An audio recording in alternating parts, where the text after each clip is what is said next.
a group of adventure-seeking friends set out to the beautiful coasts of the Adriatic Sea to enjoy scuba diving. Little did they know of the events that were about to unfold. Tragedy was just lurking around the corner, waiting for the perfect opportunity to strike. Events that would change the trajectory of their lives forever. Soon, their seemingly perfect trip would take a turn for the worse, and they would find themselves trapped in a living nightmare. Horrifying details emerge from this case, details that will scare away many people from ever attempting such adventures. This is another episode of Uncovering the Disasters from Around the World, and you are watching Disastrology. The case we are going to talk about has revealed to us some gruesome details. A scuba diver was found dead at the bottom of an undersea cave at a depth of 54.1 meters, with a knife sticking out of his chest. The autopsy confirmed that he died from drowning and the knife wound. Drowning in and of itself is one of the worst ways a person can die. As per sources and descriptions from many people, an account of drowning has been described. A person in a drowning situation typically holds their breath for about 87 seconds. This is the limit where the instinct to hold breath can override the panic of running out of air. It's the point of a short duration of clear-headedness before a person actually starts to drown.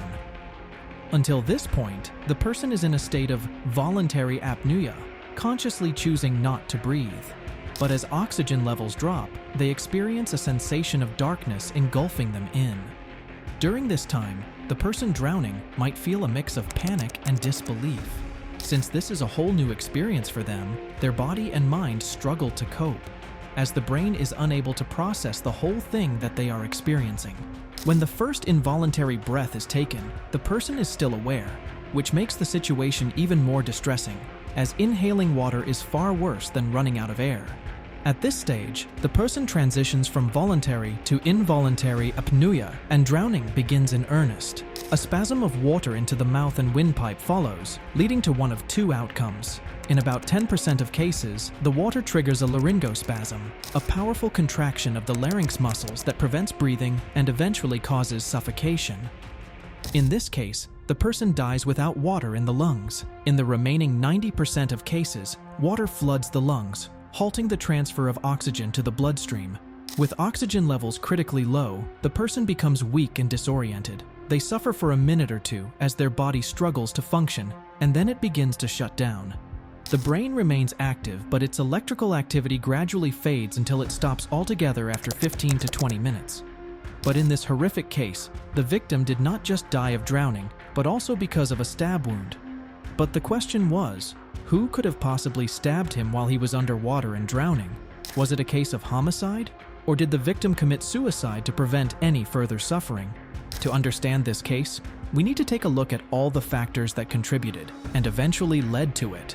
And one of the primary factors to consider is nothing other than the location. Now you might be wondering, what is so special about the Adriatic Sea and the island of Sholta? The Adriatic Sea is the body of water that separates the Italian peninsula and the Balkan peninsula. It is the northern end of the Mediterranean, which extends from Otranto to the Jonic Sea and to the Po Valley in the northwest. Countries bordering the Adriatic Sea are Albania, Bosnia and Herzegovina, Croatia, Italy, Montenegro, and Slovenia. There are more than 1,300 islands in the Adriatic Sea, most of which are off the coast of Croatia. It is divided into three sections. The northern part is shallow, while the southern part is the deepest, reaching a maximum depth of 1,233 meters. An underwater ridge known as the Otranto Platform marks the boundary between the Adriatic Sea and the Ionian Sea.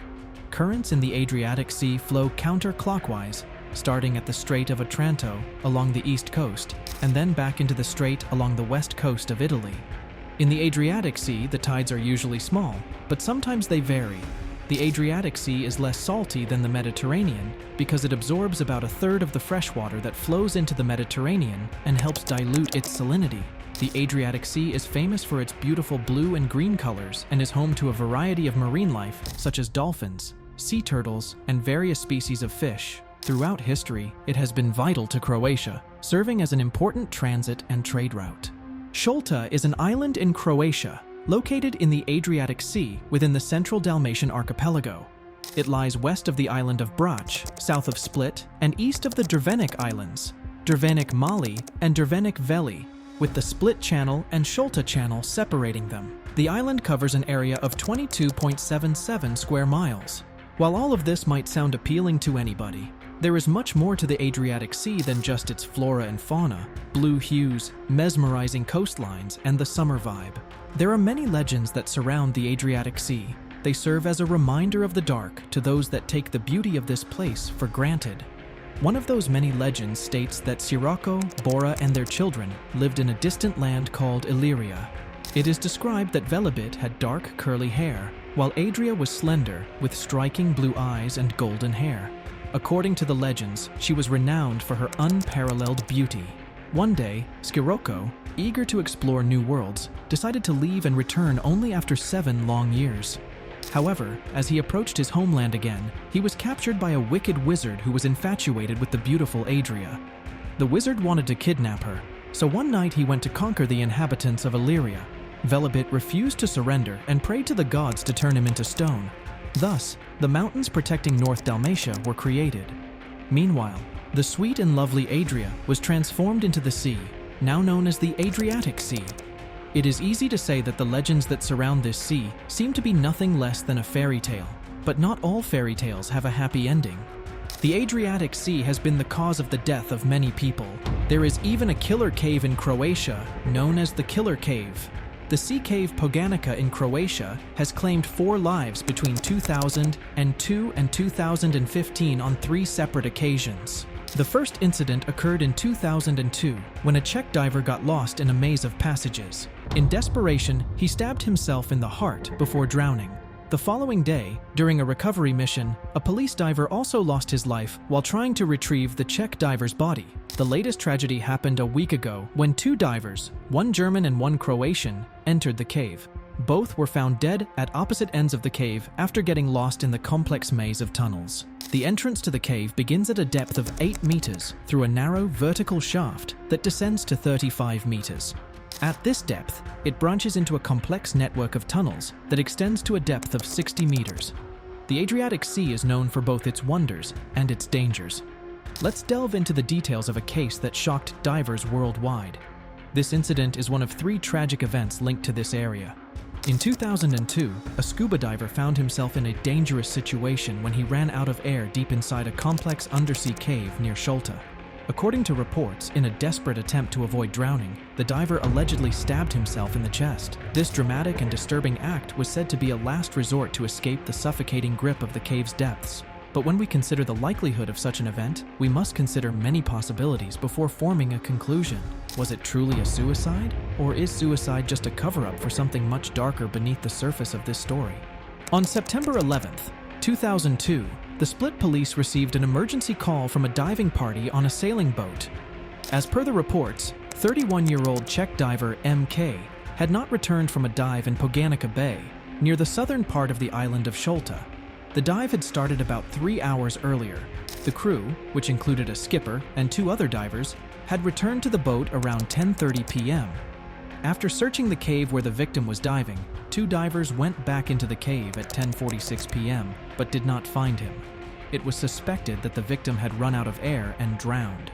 In the morning, police divers were sent to recover the victim's body. One of the police divers disappeared after releasing the buddy line, while the other, suffering from decompression sickness, managed to escape. The following day, 2 bodies were recovered from the depths of water, the police diver at 24 meters deep and the victim at 54.1 meters. The victim was discovered lying on his back, fully equipped with a diving knife in his chest. This case was initially ruled out to be a homicide. All diving gear, including dive computers, were gathered for examination by forensic experts. Blood samples were taken from the crew, and samples of a red stain on the deck, possibly blood, were examined. Various knives discovered on the boat were also examined. The crew consented to undergo polygraph examinations. Everyone passed except for the 2 divers accompanying the victim. Their strong reactions to questions regarding knife and blood resulted in their brief detention, despite no official charges being brought against them. Their reactions were enough to bring unwanted suspicion to them. The remaining crew members were let go, but they were not granted permission to exit the nation. The scuba equipment was inspected, and it was determined that all dive computers, including the one belonging to the victim, were functioning properly. The computers underwent testing in a hyperbaric chamber and functioned properly, aligning with profiles for simulated dives. The Aladdin Pro by Uwatek accurately recorded data from the victim's dives on his dive computer. It indicated that at 9:15 p.m. on September 10th, he submerged, went down to a depth of 54.1 meters, and was expected to take 99 minutes to resurface. The air cylinder of the victim was found to have no air remaining, yet pressure was maintained during testing, and the regulator was in good working condition. The knife discovered with the victim was the same as the one identified by the crew. The computer data contained in-depth details of the dive, such as depth, duration, and ascent times. The body of a well-nourished young man was recovered about 36 hours after the incident, wearing a neoprene wetsuit. The suit had a tear on the front left side and a minor defect on the back of the left leg. There was a matching stab wound between the left nipple and the center of the chest, indicating that the victim was stabbed through the suit. No other injuries or signs of a struggle were found on the victim's body. The stab wound was 11 centimeters deep, corresponding to the length of the victim's knife, and extended through the skin, pectoral muscle, and the upper segment of the left lung. The knife had cut through the aortic isthmus and injured the lower margin of the fourth rib. There was 300 milliliters of clear liquid and clotted blood in the left pleural cavity, and the lungs showed signs of drowning, such as aqueous emphysema and foamy liquid. It was concluded that the victim likely died within 2 minutes of being stabbed. The presence of drowning signs suggested that the stabbing occurred either just before or during immersion in water. If the stabbing was a suicide, it would have been done by a right-handed person, as the victim was right-handed.